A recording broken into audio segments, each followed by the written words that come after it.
Salam, hər vaxtınız xeyir olsun. Biz bugün 13 aprel tarixində, 2025-ci il tarixində keçirilmiş 9-cu siniflərin buraxılış imtahanının Azərbaycan dili suallarına baxacağıq. 27-ci sualdan başlayaq. Həmcins mübtədalı cümləni müəyyənləşdirin. Həmcins mübtədalı deyirsə, mübtədalara diqqət yetirək. Zəngin vurulduğunu və müəllimin gəldiyini indi bildi. Nə etdi? Bildi. Nəyi? Zəngin vurulduğunu, müəllimin gəldiyini. Burada həmcins olan tamamlıqlardır. Yəni burada mübtəda ümumiyyətlə yoxdur. Müəyyən şəxslidir, amma mübtədası buraxılıb. Ona görə bunu çıxdıq. Daşlı kəsəkli səhrada böyük şəhər salınmışdı. Nə edilmişdi? Salınmışdı. Nə salınmışdı? Şəhər. Gördüyünüz kimi burada mübtəda bir dənədir. Yəni həmcins deyil, amma nə həmcinsdir soruşsa, necə səhrada, daha doğrusu harda salınmışdı səhrada olacaq yer zərfliyi. Hansı səhrada? Daşlı, kəsəkli. Təyin olacaq həmcins. Yəni bu da deyil. Böyük də, kiçik də meydana axışırdı. Nə edirdi? Axışırdı.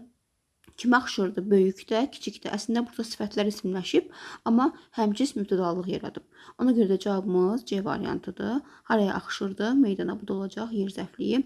Dünəndən nə yatır, nə dincəlirdi, nə edirdi? Yatırdı, nə edirdi, dincəlirdi. Burada xəbərlər həmcinsdir. Səhər açılar açılmaz, bağçanı və həyəti səliqəyə saldı.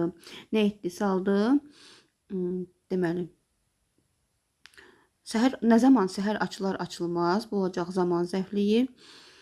Səliqəyə saldı, daha doğrusu birlikdə olacaq. Haranı, bağçanı və həyəti, burada tamamlığın həmcinsliyi var. Cavabımız burada C variantıdır.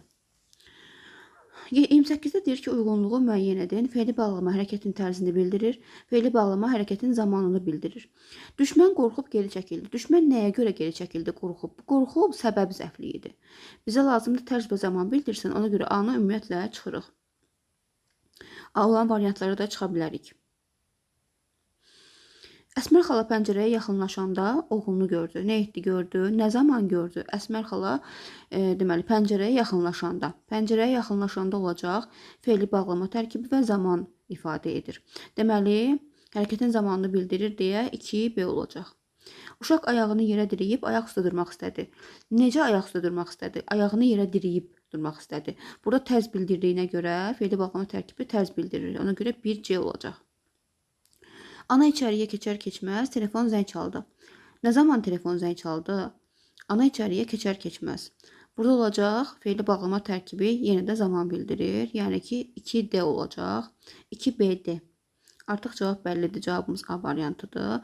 Yenə də baxaq. O əllərini qoynuna qoyub bir kənarda dayanmışdı. Necə dayanmışdı? Əllərini qoynuna qoyub dayanmışdı. Fe'li bağlama tərkibi burada tərz bildirir. Yəni Y variantı da 1-ə aiddir. Oldu.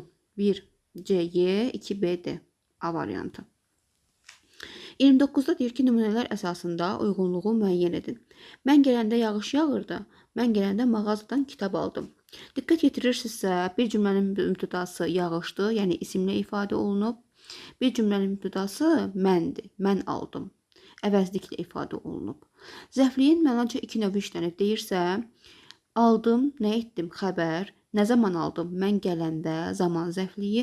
Haradan aldım? Mağazadan. Bu da yer zərfliyi. 2 növü işlənən 2-dir. Yəni 2A olacaq. Mübtəda isimlə ifadə olunub. Bayaq da dediyimiz kimi birinci cümlədə yağış sözü mübtədadır və isimlə ifadə olunub. Yəni 1B olacaq. İkinci dərəcəli üzvlərdən yalnız biri işlənmişdir. Burada kitab sözü də var və nəyi aldım kitabı qeyri-müəyyən təsirlik halda olduğuna görə tamamlıq da var. Ona görə burada həm zərflik, həm də tamamlıq işləndiyinə görə C variantı yalnız 1-ə aiddir. Çünki 1-də yalnız nə zaman yağırdı? Mən gələndə zaman zərfliyi işlənib ikinci dərəcəli üzvlərdən. Əmr cümləsidir deyir. Burada heç bir əmr cümləsi yoxdur. D variantını ümumiyyətlə çıxırıq. İlk söz cümlədə kim sualına cavab verir? Mən aldım. İkinci cümləyə aiddir. Çünki mən burada mübtədadır. Ona görə 2Y olacaq. 2AY, 1BC olan variant. Deməli, Y variantı olacaq. 2AY, 1B, daha doğrusu C variantı olacaq. C variantı. 2AY, 1BC. 30-da deyir ki, hansı cümlədə mübtəda fe'li sifət tərkibi ilə ifadə olunub. Bu rəsmləri çəkən mənim böyük əmimdir. Xəbər olacaq kimdir? Mənim böyük əmim ismi birləşməklə ifadə olunub. Kim bu rəsmləri çəkən? Mübtədamızdır və mübtədamız gördüyümüz kimi fe'l sifət tərkibi ilə ifadə olunub. Cavab burada elə A variantıdır. Gəlin digər variantlara da baxaq. Bu söz söhbəti yayanları sədr cəzalandırmışdı. Nə etmişdi? Cəzalandırmışdı. Kim? Sədr. Burada mübtəda isimlə ifadə olunub, fe'l sifət tərkibi deyil. Danışanlar bu məsələdə ancaq Cavadı günahkar bilirdilər. Bu bizi çaşdıra bilər. Deməli, burada çünki danışanlar sözü mübtədadır, amma fe'l sifət tərkibi yox, fe'l sifətin özüdür. Ona görə D variantı ola bilməz. Bizdən tərkib istəyir. Yaylağa qalxanda bu dar cığırlardan keçib gedirdilər. Burada fe'li bağlama tərkibi var. Cümlənin zaman zərfliyi idi. Ona görə Y variantı da deyil. Cavabımız A variantı olacaq. 31-də deyir ki, bir balaca boyu var, dam dolusu toyu var. Gördüyünüz kimi burada qarşılaşdırma, fikirlər qarşılaşdırılır deyə bağlayıcı olaraq da işlənən qarşılaşdırma bağlayıcısı olacaq. Yəni belə deyə bilərik ki, bir balaca boyu var, amma dam dolusu toyu var. Amma bağlayıcısı bura uyğundur. 31-də olacaq A variantı. 32-də deyir ki, hansı cümlədə adi, azaltma və çoxaltma dərəcəli sifətlər var? Sərt, sıldırımlı qayalar vahiməli görünürdü. Burada sərt, sıldırımlı sözü sifətlərdir, amma hamısı, ikisi də yəni adi dərəcədədir. Ona görə bu ola bilməz. Mağazadan açıq göy rəngdə pambıq parça aldım. Açıq göy. Bir dənə budur və azaltma dərəcəsindədir. Amma bizdən hər 3 dərəcədə olan istəyir. Ona görə bunu da çıxırıq. Ağ, sarımtıl və tünd qırmızı çiçəklər göz oxşuyurdu. Ağ, sarımtıl, tünd qırmızı. Hər 3 dərəcədə işlənən sifətlər var. Ona görə də deməli C variantı cavabımızdır. Qablar tərtəmiz ağ süfrəyə düzülmüşdü. Burada da tərtəmiz və ağ verilib. Çoxaltma və adi dərəcədə verilib, amma azaltma yoxdur. Ona görə D variantı deyil. Möhkəm zəncirlər qaramtıl dəmirə bərkidilmişdi.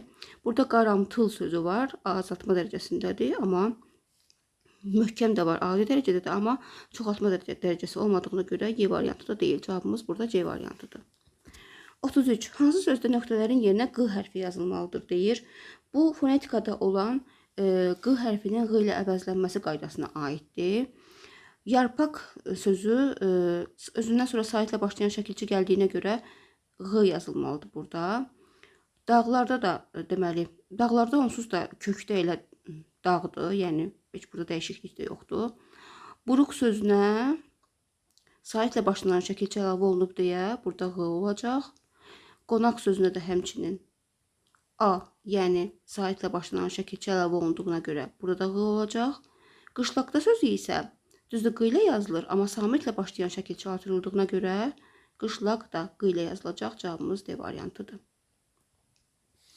34-də deyir ki, qeyri-müəyyən şəxsli cümləni müəyyən edin. Rüstəmin ona acığı tutmuşdu. Cümləni təhlil etsək, Rüstəmin acığı tutmuşdu. Bunlar heç vaxt parçalana bilməz. Çünki Rüstəmin acığı ismi birləşmədir, parçalanmayacaq. Acığı tutmaq frazeoloji birləşmədir. Ona görə hamısı bütöv götürülür. Cümlənin xəbəri də hamısı. Deməli, bu şəxssiz cümlədir. Bizdən qeyri-müəyyən şəxsli istəyir. Ona görə A-nı çıxdıq. Deyəsən, tip məntəqəsində işləyir. Nə edir? İşləyir. Kim? O olmalıdır, amma yoxdur. Mübtəda buraxılsa da biz onun olduğunu bilirik. Yəni, müəyyən şəxslidir. Yazılmayan kitabı vərəqləməzlər. Vərəqləməzlər xəbəri olacaq. Bu ümumi fikirdir. Yəni, təkcə onlara aid deyil. Ona görə ümumi şəxsli cümlədir. Qızılqayadan ötəndə günorta idi. Günorta idi xəbər. Nə zaman Qızılqayadan ötəndə? Gördüyünüz kimi mübtəda yoxdur və yenə də qoymaq mümkün deyil. Ona görə şəxsiz cümlədir. Onu nahaq yerə gözdən salıblar. Gözdən salıblar xəbər, kim, onlar. Qoya bilirik. Yəni, bu qeyri-müəyyən şəxsli cümlədir. Cavabımız Y variantıdır. 35-də düzəltmə sözləri istəyir bizdən. Dilək sözünə baxaq. Dilək sözünün kökü dildir. Dildən dilə, dilədən dilək yaranır. 2 leksik şəkilçi var, düzəltmə söz hesab olunacaq. Biri götürdük. Kərək sözü ola bilməz, kərək kökdən ibarətdir. Oyaq sözü də ola bilməz, oyaq da kökdən ibarətdir. Dayaq sözü dayamaqdan yaranıb, ona görə düzəltmə sözdür, 4-ü götürdük. Qovaq sözü təkcə kökdən ibarətdir. Bəzək sözü isə bəzəmək feilindən yaranmış isimdir. Cavabımız olacaq 1, 4, 6, B variantı. 36-da deyir ki, bağlayıcı və ədat işlənmiş sıranı müəyyən edin. Burada cavab uşaqlar D variantıdır. Əzbərləməyə dayalı bir test tapşırığıdır. Çünki burada deməli A variantında məgər və məhz verilib.